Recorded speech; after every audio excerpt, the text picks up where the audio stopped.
Welcome back to Sailing El Jaleo. Last week we made it as far as Sassafras River, where we kind of got off on the wrong foot, and we ended up staying an entire week there due to a nor'easter that came through. This year it's been extremely windy out in Chesapeake Bay, and the progress has been very slow. After spending a week in Sassafras River, we finally got back on the road, and we headed down the bay. We wanted to make it to Annapolis, but we actually had to pull up a little bit short. The wind was starting to pick up, so we anchored in a very protected anchorage. This was our first time here, and it's an absolutely wonderful anchorage. It's just north of Gibson Island. It's about 5 miles off the beaten path to get there, but it's well worth it. And we actually ended up spending another 4 or 5 days there as high winds were out in the bay. And from there we head back down. We finally passed through the Bainbridge, which I love. That's one of my favorite parts of the entire trip, is going through the Bainbridge. And we make it down to Road River, where we stayed for one night before moving on. I guess we might as well go ahead and get right into it. Grab a drink, climb aboard, and let's get going. After spending a week in Sassafras River, we were kind of chomping at the bit to get our butts on the road and start heading south. You know, once we get to Florida, it's fine sitting around and being a lazy bum, but when you have a 1,000-mile journey, you know, to get there in front of you, you just kind of want to come out of the gate strong and make a lot of progress right up front, and unfortunately that's been very difficult this year. So, just kind of a real-time update. Right now we're in Mill Creek, we're just south of the Potomac, and I think today is Tuesday. Yeah, I'm pretty sure it's Tuesday. And all this week, again, right now there's 25 knot winds out in the bay. And we don't like to travel, like I've said a million times, we're fair weather travelers. We don't like to travel when the wind's above 15 knots. You know, when the waves, and if we're in intracoastal waters, it's totally fine. But Chesapeake Bay is a different animal. Chesapeake Bay can be a real bitch. And like I've said a million times, we're fair weather travelers. Once the waves start exceeding 2 feet, especially if the wind is directly in our face, you know, then we're out. But, you know, the crew, they don't like the larger waves. And there are certain parts, like crossing the mouth of the Potomac, it's always rough, and you can't avoid it. But once the waves start getting above 1 foot, that's when we kind of limit our travel. You know, I would have no problem doing it if it was just me, but I don't like making the crew nervous. So they do get a little nervous once we get into the rougher stuff. And once we get out of Chesapeake Bay, then it's fine, because even if the wind is blowing at 20 knots, you know, in an intracoastal, you know, unless you're crossing Albemarle Sound or going down Alligator River or something, you know, you're not going to see any real big waves in most of it. So especially once you get out of North Carolina, once you get down to Beaufort and the rest of the way south, you're pretty much in the clear for weather, unless something really nasty whips up. But anyway, so progress has been extremely slow this year. There's just been so much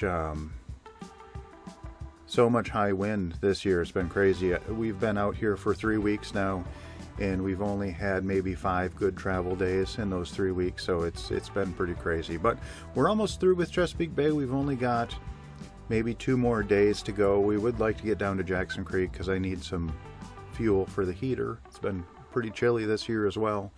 And it's just been kind of a nasty year. Normally we wouldn't stop until we got down to Great Bridge to refuel, but yeah, we've been we've been burning through some fuel in the diesel heater for sure. So another thing is, if you had been reading the comments on last week's video, on Friday morning I did get locked out of my YouTube account. Now, for some reason, on Tuesday, today, they let me back in inexplicably. I don't know why that is. I passed every security feature they've got. I logged in on my iPhone. I certified the number on my iPad. I went through the biometric security, knew all the passwords and everything, but for some reason they just said, no, you're not you, and we're not letting you in. So I don't know what changed. It seems like weird. So anyway, yeah. So I'm back in, so that's good.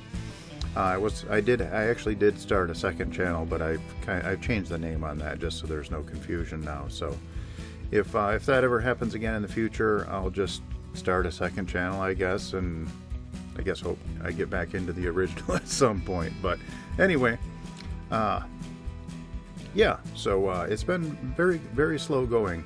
And this morning it was nice. The wind was going to pick up that afternoon again, but if we got up early, we left before first light. We could get down Sassafras River, no problem, in the dark. So we just went the first couple of miles in the dark, and by then, you know, light was coming up. So from there, we were going to try and make it through the Bainbridge and down to Annapolis, but once we reached the upper bay north of the Bainbridge, the wind did start picking up, and it started getting a bit choppy. So we veered off. We went up Magothi River, and then we went behind Gibson Island where we anchored. And that was a very, very nice anchorage. We had never stayed there before. It's very well protected from all sides, and there's a horse, what would you call it? A horse, not a horse farm, a horse stable there. So, and the horses come right up to the water, so Neptune spent the first 3 days barking at horses, which was a little annoying, but it kept him entertained.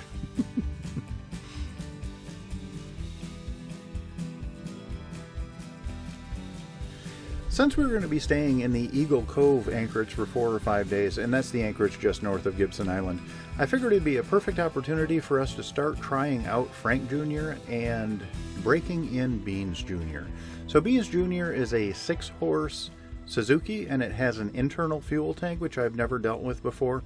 Now they say when you're filling it full of oil initially not to overfill it, but they don't tell you how much it takes.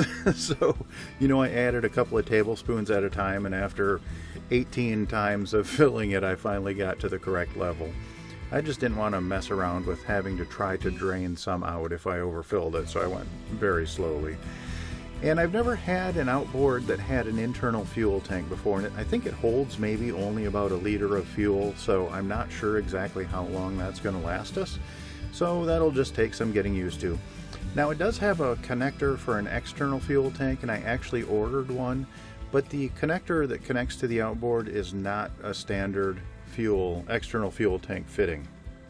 It must be some sort of special fitting that you have to get directly from Suzuki, and by the time I realized that, it was too late. So we're stuck using the little 1 liter fuel tank that comes in the outboard, which is going to be a pain in the butt, but you know, we'll make do. It is what it is. At least we have a way to get to shore and back. So it does take 10 hours to break in the outboard before we can run it, you know, normally. So the break-in procedure, which we started when we were in Eagle Cove, after you start it initially, for the first 5 minutes, you just have to let it idle.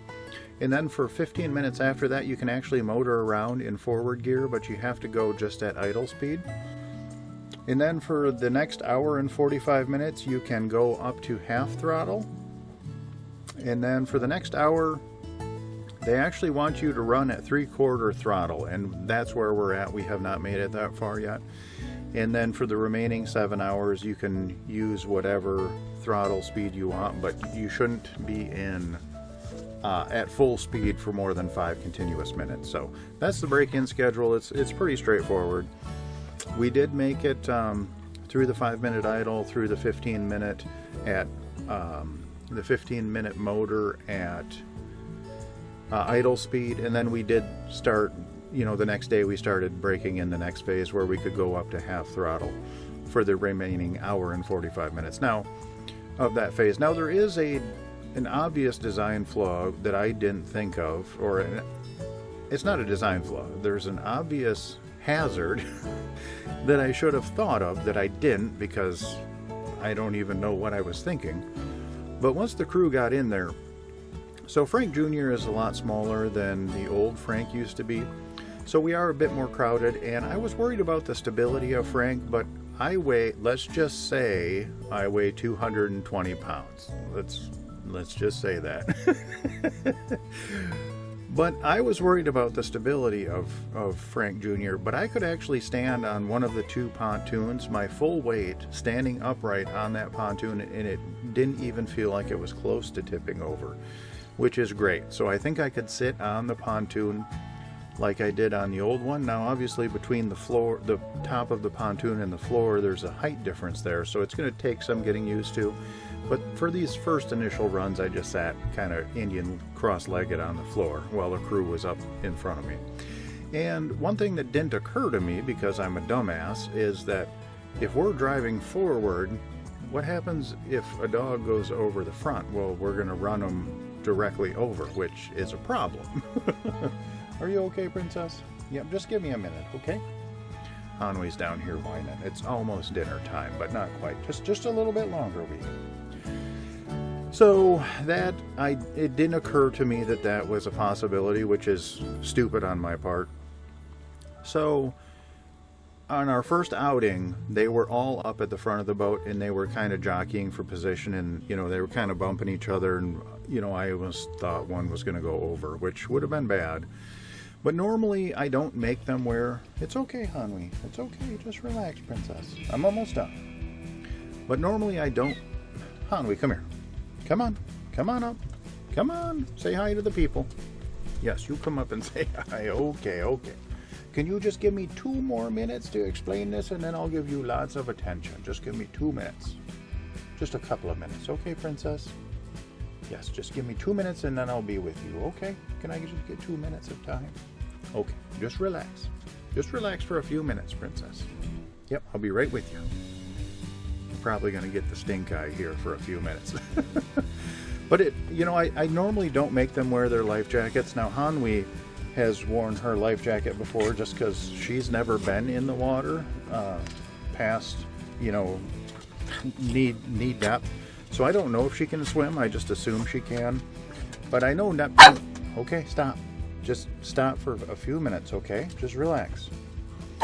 I'm going to have to come back. Okay, and we're back. She got a treat because she always gets her way. So, the obvious design flaw is a dog could go over the front, and then naturally we would run them over, which would be bad. So normally I don't make the dogs wear their life jackets. And the first time we went out, we were just at idle speed, and I didn't because it hadn't occurred to me yet that a dog could fall off the front of the boat, which, like I said, is stupid on my part. That should have been the very first thing I thought of. So the second time we went out, I did make them wear their life jackets, which was interesting. Neptune and Linus have never worn theirs before, so it took a little getting used to. And everything was fine. But what I think I'm going to do on the inside of Frank Jr., there are some like D-rings that are mounted on there. There are some lifelines that go through there. And I think I'm actually going to make attach 3 lines to the back D-ring and have them run forward with hooks, and then I can clip those to their life jacket or their harness. I think I'll probably just have them wear their harnesses, and then they can't fall off the front of the boat because it'll limit how far forward they can go. Now they're going to get tangled up, and it's going to be an absolute nightmare, so I'm going to have to do some training to try and get them to sit maybe orderly, which could be a problem. But I think that's what we're going to have to do. Now I have to say, towing the dinghy has been an absolute pleasure. You don't even know it's back there. It's so light. It has absolutely zero drag. You can't even tell it's there. So the old one, it felt like we were dragging an anchor behind us. So I think it is definitely not as nice as the old dinghy. It's going to take some getting used to, but I think it's going to be a net positive as we figure everything out. Once we get all the little nuances figured out, how we're going to make it work, then I think, it'll just take us a little time. It's like we're moving from a Cadillac to a sports car, and it's a little bit a little bit of a different feel to it. So we'll get it figured out though.